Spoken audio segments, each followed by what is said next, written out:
About everything being wrong with this country. I'm sorry, I just am all depressed. I want to switch over to see Jake and the Fat Man on CBS.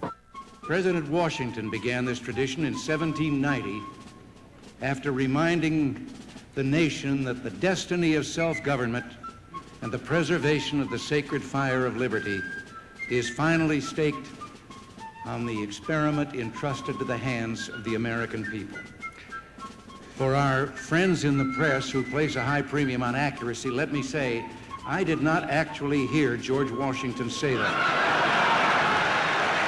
It is, as you can imagine, a great pleasure for me to be here in this beautiful ballroom before this magnificent assembly on an evening when all thought of politics is banished and I can concentrate on what I do best, comedy. I like photographers. You don't ask questions. But self-control in this business is important, as I think all of you know. When you're sitting in your tank,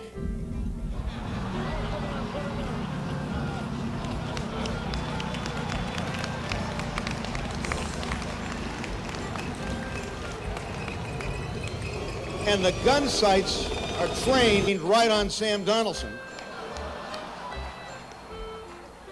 believe me, self-control is important. Can you imagine Sam Donaldson with a camera? As most of you would say, the thought makes me shudder.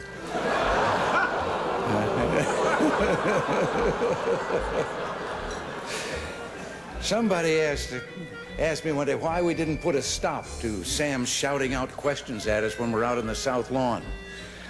We can't. If we did, the starlings would come back. Then there are some jokes that are not meant to be heard, like the one Reagan told while doing a sound check before his weekly radio address. I'm pleased to tell you today that I've signed legislation that will outlaw Russia forever. We begin bombing in 5 minutes. I remember that as being quite humorous at the time because he didn't realize he was being broadcast. But Reagan did not learn his lesson about sound checks. He plainly wants to do it all over again in the worst way. Fellow Americans, I've talked to you on a number of occasions about the economic problems and opportunities our nation faces. And I'm prepared to tell you it's a hell of a mess.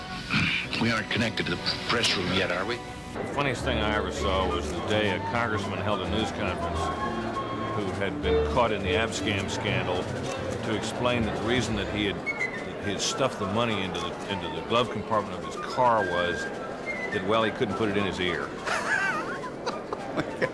That is great. Well, you know, you hear the old joke about the congressman admitted taking the money but not any wrongdoing. Mm-hmm. It happened.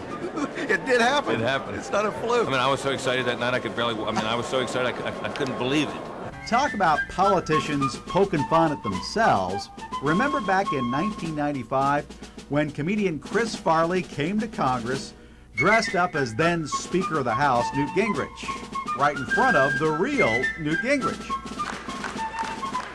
All right, and finally, H.R. 631, motion to make Sonny Bono come up here and sing I've Got You News. All in favor? All right, we did it!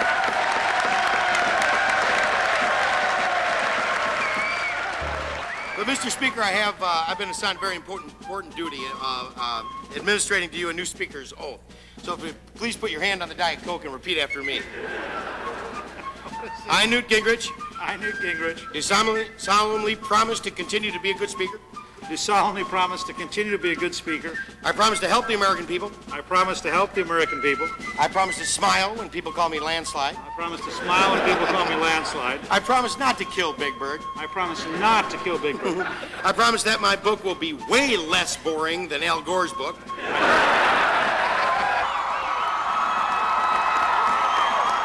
You did it! One time I flew back to Mesa, Arizona. Cindy and I went to this dinner. I stood up and I said, I want to thank Chris and Doug and Chris for this wonderful dinner. Doug and Chris are two of our closest friends. We love Doug and Chris. I sat down, and the lady next to me said, you know, Doug and Chris have been divorced for the last 3 years. There is no place in the world that anybody ever had a head of state play the piano while they sang a song. Would you?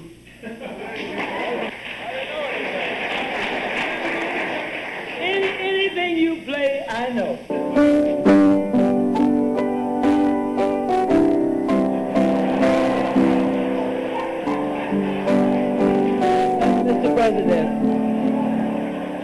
Mr. President, Mr. President, wait a minute. Mr. President, may I Mr. President, may I say one thing? I wanted to sing a song. I don't want to ride a horse.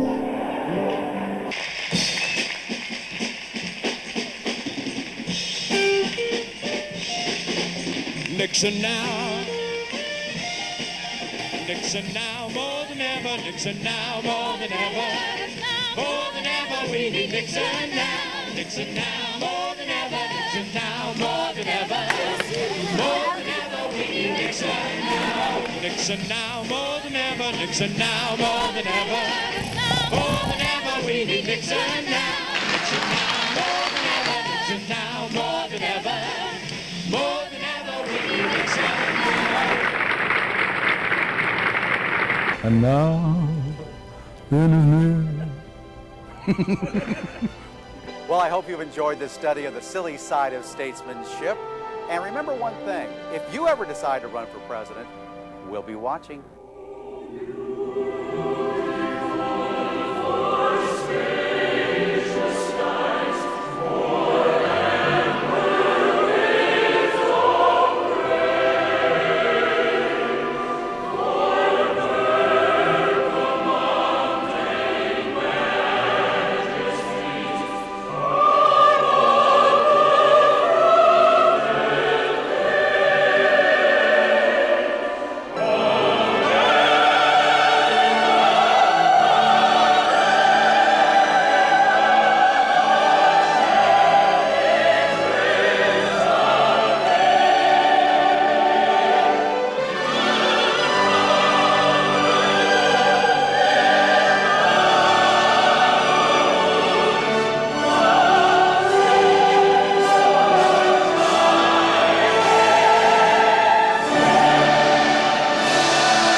Sometimes safer to go with a quote from a famous author like Albert Camus.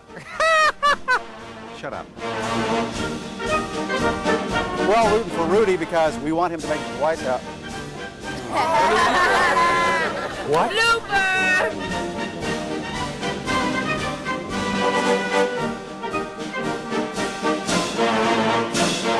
Can you see my crotch? I mean the paper, basically.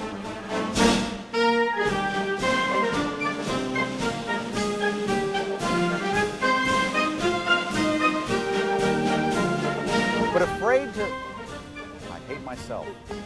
I hate everything about myself. Okay, here we go.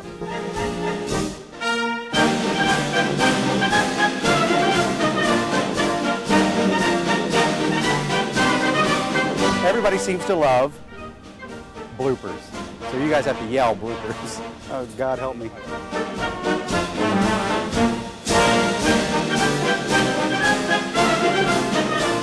Of course, Bush could use some help with it. I'm literally losing my mind. Here we go.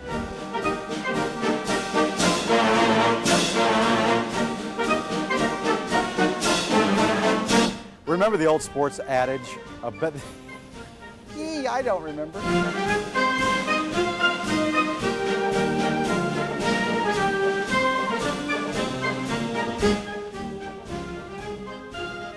Oh.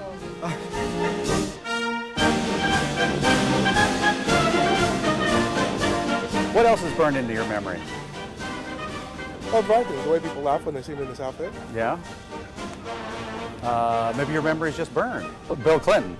Has he ever done a blooper? A screw up? I think so. I think so. Yeah, kind of a big one. It's a big blooper, I think, you know. Got a bad knee. I hate my life.